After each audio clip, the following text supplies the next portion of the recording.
Bitcoin hit $1 trillion market cap this year. This has inspired some Bitcoin operations to expand, especially in the wake of the recent government crackdown of miners in China.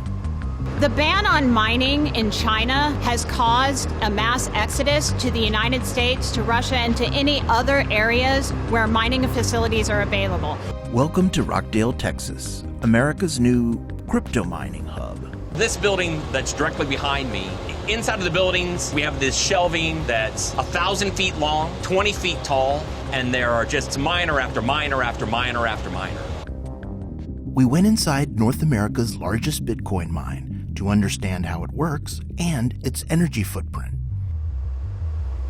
What is a miner? It is a small computer. They call it an ASIC miner. It is made to solve problems, and when they solve that problem, it feeds into the Bitcoin network. When it feeds into the Bitcoin network, you receive a reward. To help us understand crypto's reward system a little better, we spoke to blockchain expert Bettina Warburg. That's what mining is. It's a process by which people are contributing computing power and earning a reward for essentially participating in this process that secures a network. Everybody's using the same software that allows them to connect together and participate in a governance structure that's shared. It seemed like only yesterday that one person with a handful of computers crunching numbers in their apartment could make money from mining Bitcoin. So how do we go from there to here? Just like with many industries, you start small. The guy in the garage started the process. He mined Bitcoin. I believe the reward was around 50 Bitcoin for every block reward. Now it is at 6.25. In some ways, cost equals energy expenditure. This is just the nature of technology. We see updates and innovation and people driving margin and driving their cost of operation down in order to reap the greatest reward. So you get mining operations that happen in places where power is less expensive. Typically, mining operations go where energy is cheap. Right now, Texas has some of the lowest kilowatt-hour prices in America. That's due in part to a deregulated energy market, which means several providers compete to snag big customers like Windstone. So there's environments like Iceland, Russia, China, Canada. Areas like Iceland and Canada have a cooler environment. There's probably less dust in those areas. The miners run at a cooler temperature. Cryptocurrency is about the low-cost provider. Texas is becoming a hotbed for other cryptocurrency facilities. In fact, Shenzhen-based Bitmining is coming to Texas, and Beijing-based Bitmain, a company that designs circuit chips for Bitcoin mining, is moving into the decaying aluminum plant down the road from Windstone. According to the Oak Ridge Institute for Science and Education, $1 worth of Bitcoin takes 17 megajoules of energy to mine.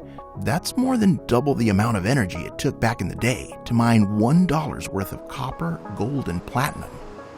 The machines require more power, and more power requires larger capacity, bigger transformers, higher voltage. Ultimately, the energy intensiveness comes from the fact that solving these mathematical puzzles is challenging, and you have to expend a certain amount of compute power against it to be the fastest one to actually solve the puzzle. And putting as much computational energy into that challenge as possible increases your ability to actually win. It's intentionally inefficient.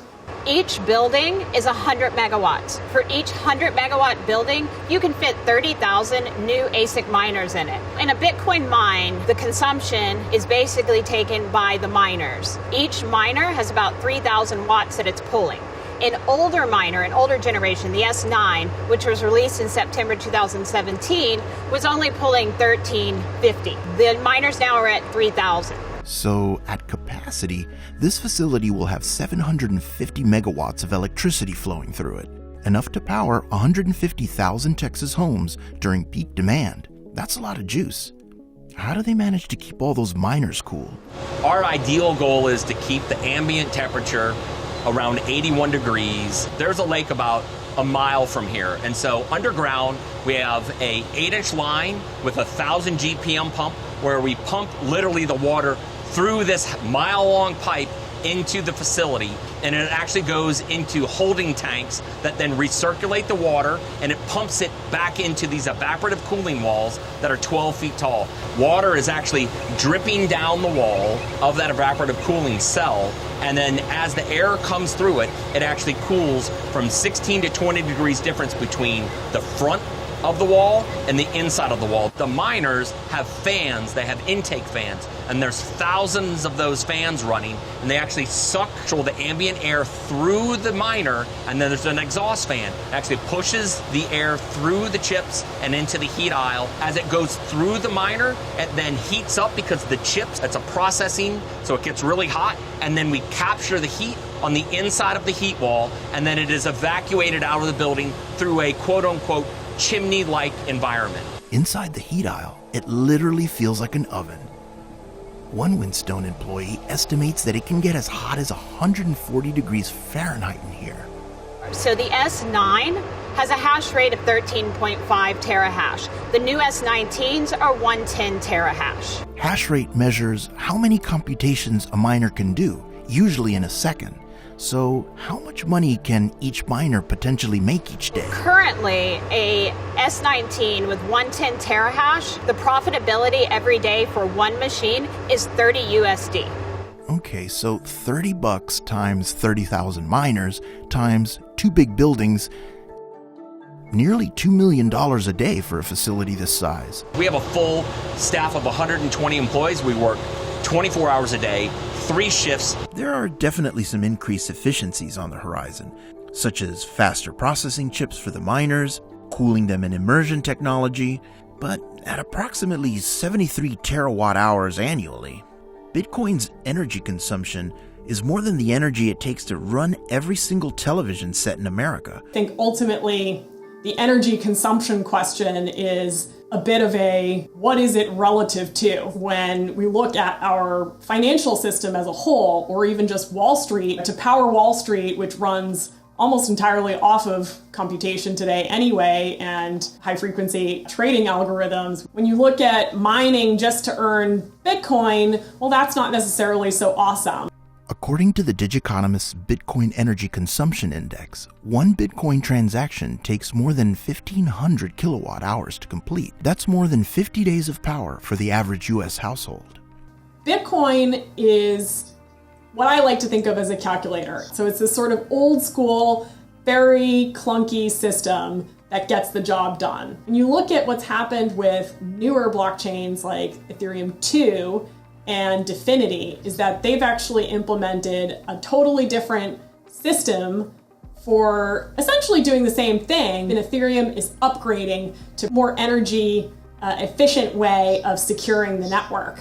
And the future will be about a lot of these different internet computers battling it out for adoption. So you'll see Dfinity, Near, Flow, Polkadot, all kinds of networks really serving as the optimized internet computers. Ultimately, the value will come from the amount of applications and tools and things that you can build and do on top of this computing architecture. You know, I think all technology creates energy consumption in certain patterns, and ultimately what we have to do is make sure that what we're building is something that's worthwhile and that we actually want in our society.